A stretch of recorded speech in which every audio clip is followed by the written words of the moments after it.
and I don't have any glasses, so I'm totally winging it here. You want mine, Jackie? No, I think I can do it. Proverbs 9:10 tells us that the fear of the Lord is the beginning of wisdom, and knowledge of the Holy One is understanding. And if you don't know, would you mind holding the message?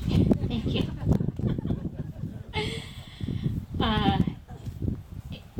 If you don't know me very well, I sometimes make big decisions in a hurry. And so when we moved out to Hoosier Valley, I decided that we needed Morgan horses, and I bought 3 from Saskatchewan and had them shipped to Hoosier Valley. And one of them was a young colt. Now, I didn't know anything about raising a stallion, and I didn't know anything about breeding, and I had bred cats and dogs, but never horses. I would say that my horse knowledge was fairly minimal in that I could feed them, and I knew how to ride one and stay on. But other than that, it was quite an adventure. And so Vinnie came to us in a trailer with several other horses, and when we opened the door, he was lying down, and we got him up, and we've been having an adventure ever since. And since I knew that I would need some kind of tools to raise a stallion, I started learning about natural horsemanship, because I felt like that was a good training style fit for me. It's a relational style. And what I learned very quickly was that horses are a lot different than we. We're predators in the food chain. We're predators. Horses are prey animals. Some physical differences, obviously. I have my eyes on the front of my head. He has his eyes on the side of his head. He's wired to see everything around him. He can see and process both sides separately. His ears move in all different directions. Mine just stay in one place. And he is uniquely wired to sense what's around him, because his survival depends on that. And if he gets scared, he runs. A lot of people think that horses bite and kick to defend themselves, but really the horse's main defense is running. And so when I first started working with him, as he started getting older, I learned about the tools. So the first tool that I learned about using was the halter and the lead rope. He's got his halter on, and that's how he feels about that. It was a little bit hard to catch him. He didn't always want to be caught.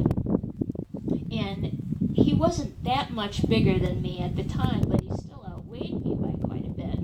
And I was kind of worried when he would start, kind of running wildly and so forth. And so, can you just keep your head up for a second? Yeah, thanks. So I would make him walk quite a ways behind me, because I didn't really want to be that near him. If I was kind of scared out of my mind. And the language I needed to start using in order to speak with him was not natural to me. It was counterintuitive. And it required that I be very in tune with how I felt, but I didn't realize that at the time. So we had a lot of arguments, and he usually won.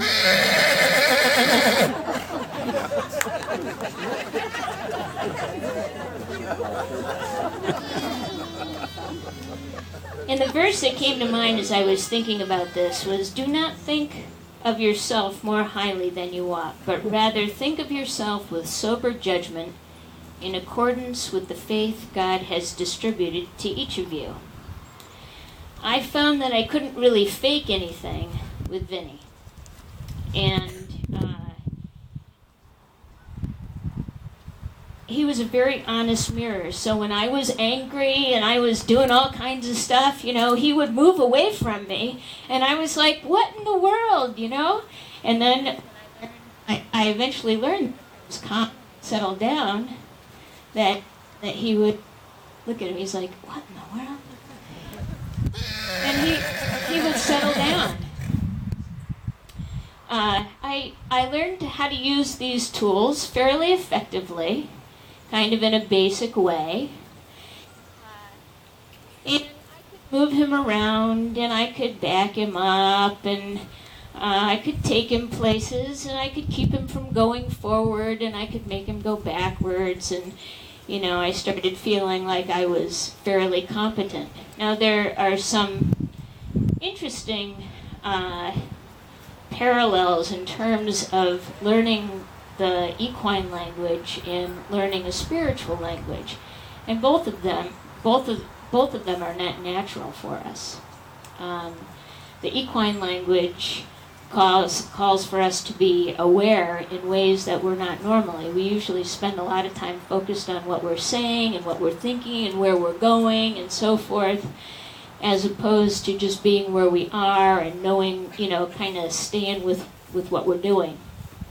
And likewise, in our relationship with God, I found myself being really focused on the tools, kind of mechanistically reading my Bible, going to church, figuring out how to be a good person and trying really hard to be good. And, of course, I failed. And so then there was this part of the job. And this is another tool that I found was really necessary as I was not only my own but other people's. And I actually there was a certain amount of resentment about that. I felt like, why should I have to do this? This is not my stuff.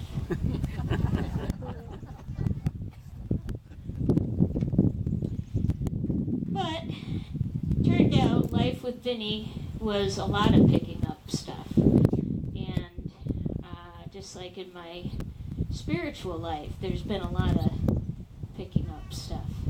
And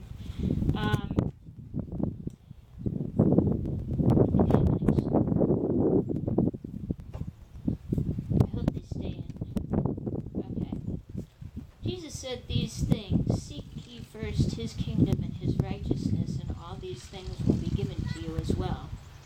Therefore do not worry about tomorrow, for tomorrow will worry about itself.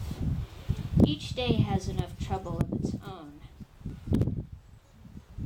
When Jesus prayed, he said, give us this day our daily bread. And he went on later and said, who of you by worrying can add a single day to your life?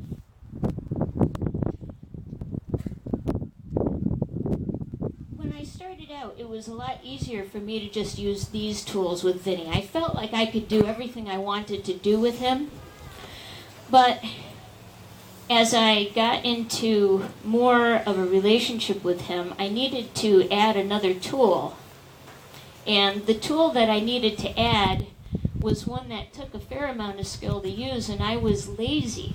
That's the truth. I mean, I went on for and didn't use it, even though people that had a lot more experience told me I really needed to learn how to use it. I said, oh no, I can do everything that I want, so I don't really need to do that. And but the bottom line was that I didn't want to have to learn how to use it. I knew it was going to require something of me. And Vinnie has 4 legs, and I only have 2 legs. And so as I speak to him in his natural language, which is with rhythm or touch, you're supposed to move. I'm at a disadvantage when I don't have something that helps me to have another dimension. And so eventually I gave in, and I picked up this tool. And this is an interesting tool because it kind of looks like a whip. And it had something to do with it, just the discipline and of life. It's interesting that in Psalm 23 it says, thy rod and thy staff, they comfort me. So direction and correction, we find comfort in that. And so this thing I had to learn how to use with both hands, equally as well. I had to learn how to be accurate, because this thing is supposed to be pointed at a particular part of the horse in order to move the horse. And what it did was it turned my two-dimensional, you know what I'm meaning if I'm saying two-dimensional, right? Like two legs, right? It turned my two-dimensional self into a longer self, so I could actually say things to the horse that I couldn't have said before. And not only that, but I could say things to the horse from a longer way away.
This connection that I had.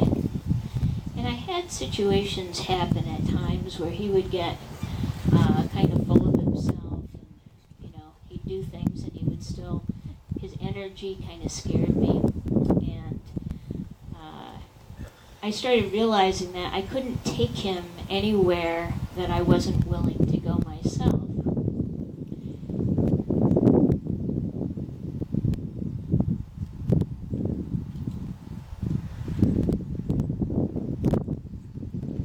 John 14:15 says, if you love me, you'll obey me.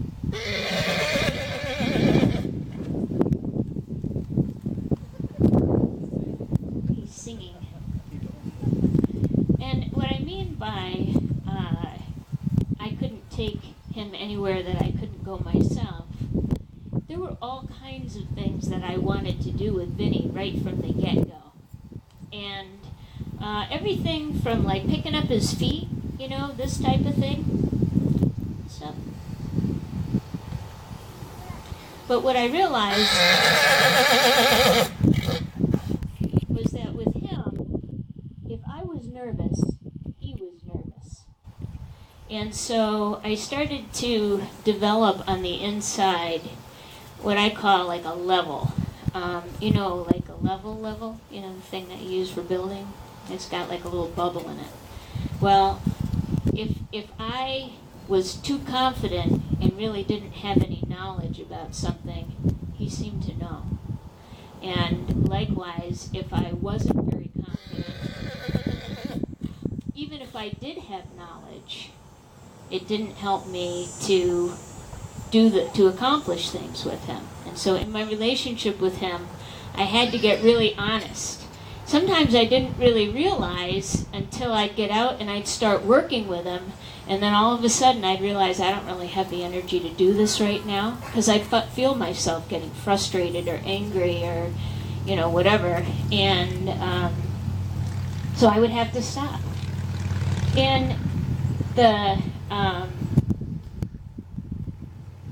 it was in, I think, developing these disciplines more that I started thinking about the inner reality that, as we come to know Christ and we develop a relationship with God, there's a lot of mechanics, we can do a lot of stuff, but God has a transformational process in mind for each one of us, and there's a plan, there's a purpose in why we're created to be who we are.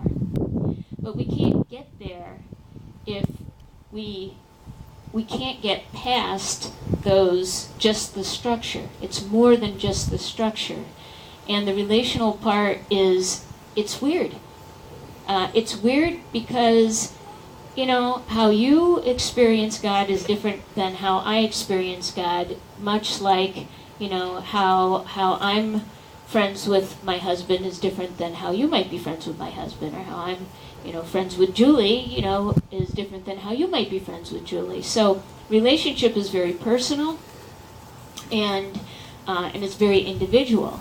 And there isn't a set way to go about doing that. And so I found that... Just be quiet. He always wants to have the last word. I found that by becoming more aware of myself and trying to be more aware of him, that I learned some things about self-management. I learned some things about anger. I learned some things about just how to identify how I felt, and then kind of what to do with it. Misty, where are you? How am I doing? Okay.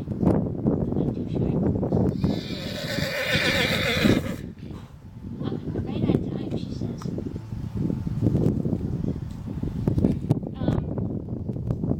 Jesus said in John chapter 17, he was praying for us, and he said, I in them and you in me, that they may be made perfect in one, that the world may know that you have sent me and have loved them even as you have loved me. I think that's one of my favorite verses, that whole picture, thinking about Jesus, just before he was going to do the thing that he really didn't want to do, but he was sensing that he knew this was his Father's will, and that he trusted his Father's will. So he was doing something he didn't want to do, but he was doing it for a bigger purpose. And I think a lot of times we struggle with the whole idea, and I think the world struggles with the whole concept of God, and if there's a God, then, why doesn't he do this, or why doesn't he do that? I think that one of the things that happened in kind of pursuing a relationship with a horse was that as I took an interest in learning how to communicate with him, then he had more of an interest in learning to communicate with me.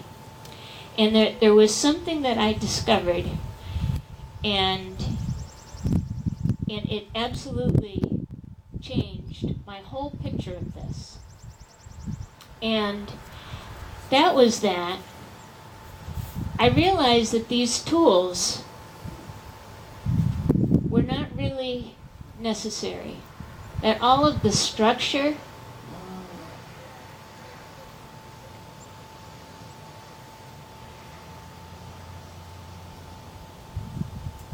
that I thought was really important.